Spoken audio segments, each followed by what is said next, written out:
Hello. Thank you so much for joining me today. How are you?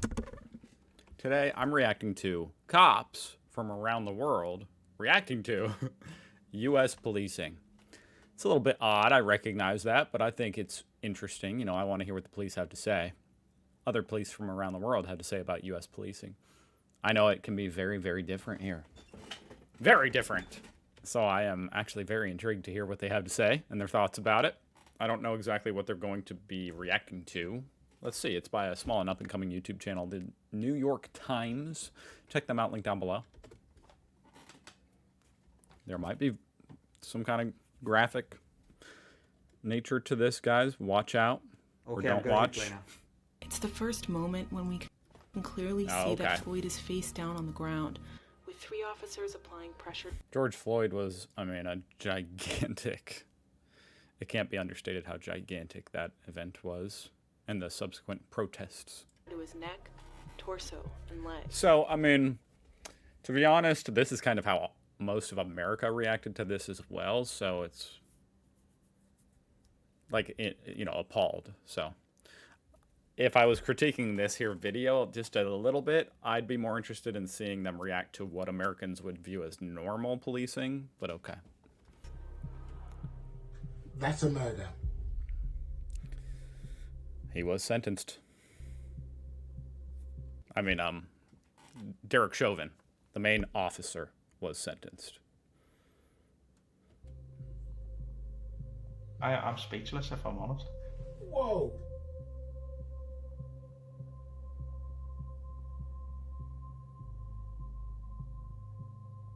Okay, from a plethora of countries. It's absolutely unacceptable. I'm sorry, man.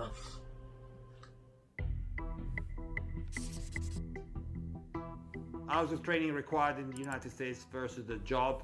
For a barber, 1,300 hours. It's What? 3,500 You did 1,300 hours for a barber? hours for being a plumber. That's actually kind of crazy. I know that's not the point at all, but it's like, really, to cut people's hair? And I'm not downplaying that. That's a very difficult job. I'm just saying that the consequences of having a bad barber is just that people have bad haircuts. You know what I mean? So that's weird that you have to do 1,300 hours. I would hope that police officers are getting a little more than what a barber gets. And maybe towards where the You would hope. lawyer is. Whoa. What? 647. Why? What? That's insane. I've never seen it compared to other professions like that. Plumber, nurse, lawyer. What? 600 hours. If you're training for 8 hours a day, then that's 80 days. Whoa. 647. And Fewer than 95 other countries. Okay. How many countries are there worldwide? 195. Okay, so we're right smack dab there in the middle. Now, I'm guessing if you compared it to other, you know, like Western countries, it's probably a lot lower.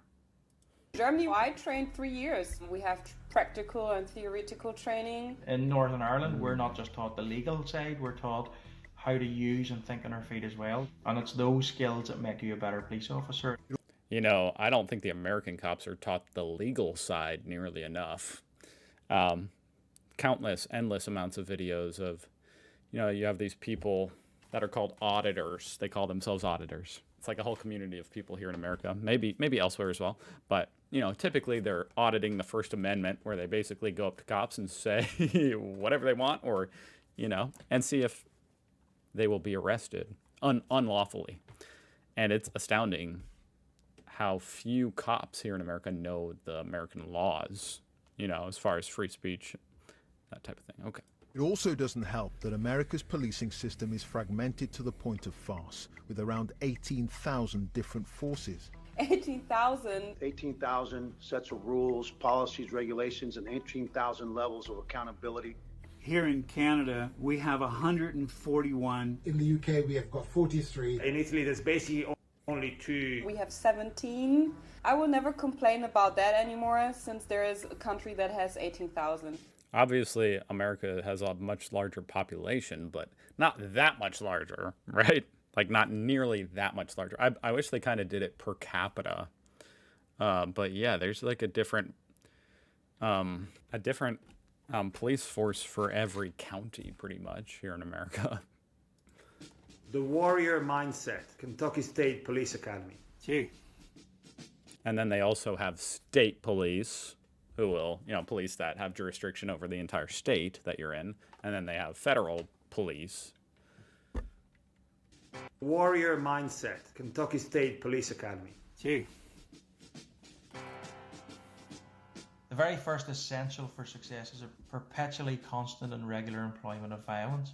Oh, there's the word again, violence. I don't like that word. Who said that? Oh my god, it's Hitler. His quote is actually part of the slide that they're using. Wait, what? Is that right? Yeah. I don't like to say it. Hold on. What? Who's employment of violence? Okay, I failed to understand exactly what this document is. This training document was used by the Kentucky State Police Department until 2013. The very first. And it's called Violence of Action. Ruthlessness without anger. Controlled aggression without anger. Able to meet violence with greater violence. A mindset. Wow. That's basically saying escalate the violence. That's the rule. You have to escalate it. Geez, I feel like that's the exact opposite of what training is in Europe. Anyway, a mindset void of emotion where perception, analysis, and response merge into one process. Okay. As far as emotion being part of the calculation, a lot of times I would agree. Like, you don't want angry emotions, but you do want compassion. Perceptions and actions are not hindered by the potential of death. Damn. Have no regard for the life. That does not affect your action. Wow. Be the loving father, spouse, and friend as well as the ruthless killer. What the hell is with this document? This is insane. The world is a dangerous place, not because of those who do evil, but because of those who look on and do nothing. Okay, that's a famous Einstein quote. Essential for success is The very first essential for success is a perpetually constant and regular employment of violence. What a terrible quote. I'm trying to look for any redeeming factor in this quote. Why would they add this quote from Hitler in here? This is literally insane. This is insane. I'm actually stunned. perpetually constant and regular employment. That is so dumb. Oh, there's the word again, violence. I don't like that word. Who said that? Oh my god, it's Hitler. His quote is actually part of the slide that they're using. Is that right? Yeah. I don't like to... Like, I was trying to see if the quote they were using from Hitler, they were saying it was bad. And no, it actually sounds like they were endorsing it. say that name. I'm speechless, if I'm honest. Why you would ever use a quote from Hitler, even if it's just like, hey, you know, McDouble, 5 out of 5. I like the hamburger, you know, signed Adolf Hitler. I wouldn't use that quote if I was McDonald's, you know. Just don't use the quote. But not only that, but that quote was ridiculously stupid. Moving on. U.S. officers are known to attend bulletproof mind workshops, which claim to help prepare your mind for combat. There's been silly people that don't like the use of that word warrior with law enforcement. Is our cops the frontline troops in this war? Yeah. And they don't want to use the word warrior? Is he saying that police officers are at war with the community? The police officer is there to serve the community. I have to tell you, I do have a firearm on me. Don't reach for it, then. Don't pull it out. Don't pull it out.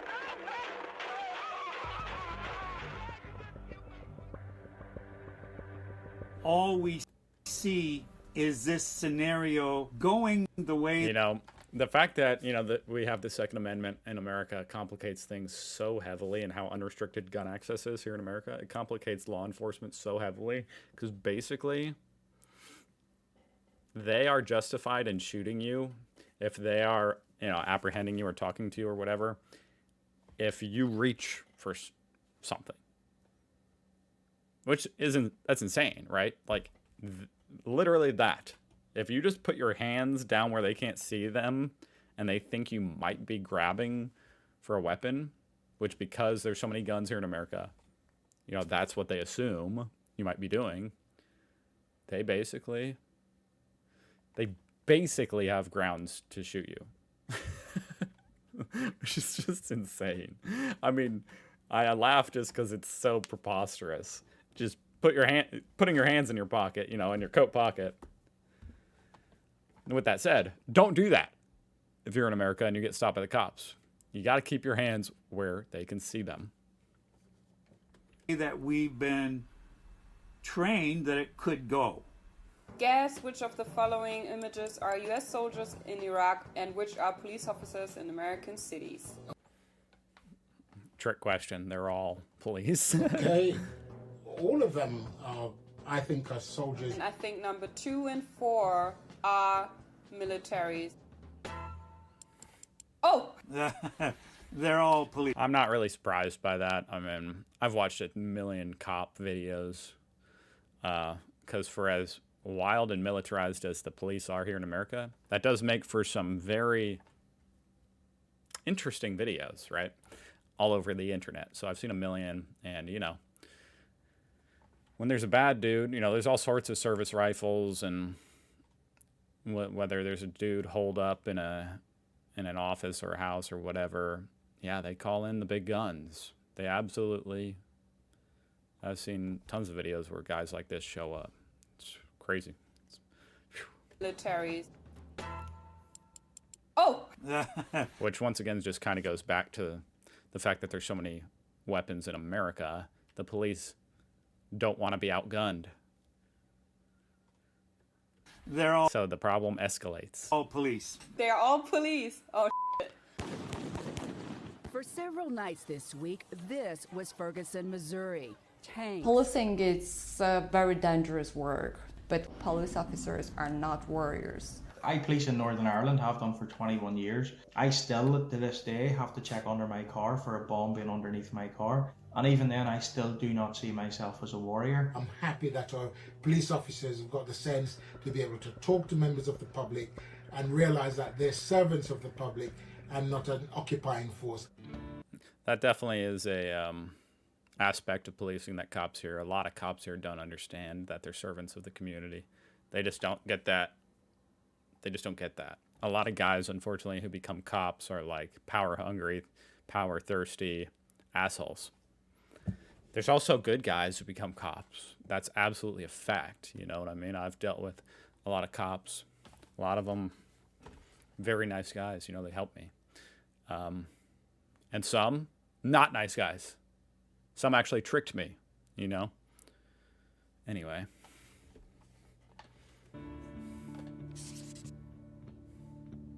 That's why there should be a much more strict screening process and higher training.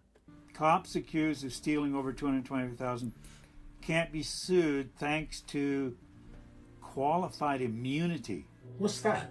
Judges created qualified immunity to protect individual officers from liability. And what it's morphed into is almost absolute immunity for law enforcement officers. It's probably a dream comes true for officers that want to break the law. The same law that should apply to the members of the public should apply to the police officers as well. We have to I totally agree with that. Take the same consequences. We have to. And honestly, I think they should be held to a more stringent standard than the public. To have the same punishment. Unlike the U.S., many countries have independent bodies to hold police accountable. That would make sense. We have the Special Investigations Unit.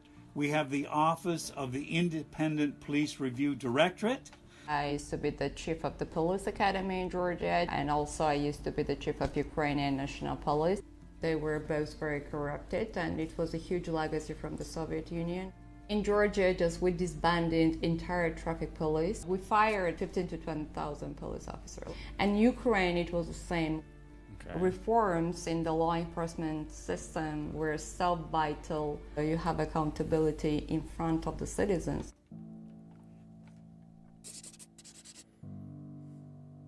Research suggests that black people are about 3 times more likely to be killed by police than white people. So you agree that there may be systemic racism? I don't agree that there's systemic racism in the police. Of course there is. Early in the 90s, in the UK, a young man called Stephen Lawrence was murdered. The government commissioned an investigation. It concluded that there was systemic racism in the police service. The beginning of the solution is to acknowledge that it exists. Officers cuffed Floyd's hands behind his back. This notion, this controversy, this topic has been beat to death here in America. That's the truth about racism and policing. It's since my entire life, it's been a thing. You know, it's been a topic that is hotly debated. Quite impassive, right? I mean, he was not aggressive at all. Floyd says he is claustrophobic and refuses to enter the police car. He tells them he can't breathe. I didn't realize. I'm sorry, wait, what? Quite impassive, right? I mean, he was not aggressive at all. He was not aggressive at all. I wouldn't say he was aggressive. He was like trying to. He wasn't trying to fight the officer. I'm not going to get into the details of this. I'm not interested in talking about the details because it's such like a contentious. You can just go watch the video and see for yourself everything that happened. But yeah, he was like wiggling out of the car. Like he's very tall, so he actually fit all the way through the other side of the car and was like refusing to get in the car and stay in the car. He was like going out the other side. That's what was happening. Oh. But he wasn't being violent, no. Floyd says he is claustrophobic and refuses to enter the police car. He tells them he can't breathe. I didn't realize that they had got him handcuffed and in a seated position. And I hate to, we're continuing. Well, leave him there and find out what his medical problem. Handcuffed and in a seated position. Well, leave him there and find out what his medical problems are. All 4 officers are now gathered around Floyd. This is the part that's, beyond the pale. They had him in the car once. I don't understand why they ripped him out of the car. What? All right, since they're talking about it, I figured I might as well just refresh it. This happened a long time ago, and I'm not going to play any violent. Well, this is violent, but nothing graphic, I guess I would say. I'm going to pause the video after just this part of where they're getting him in the car, just to refresh my memory on exactly what happened. Can't choke. I can't breathe. Please. Now, he's saying he can't breathe, which is obviously a time in which they should stop.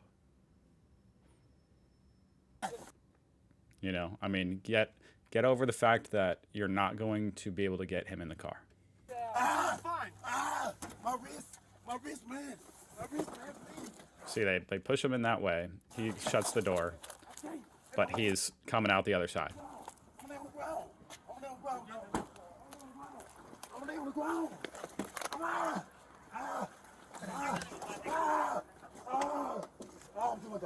going down.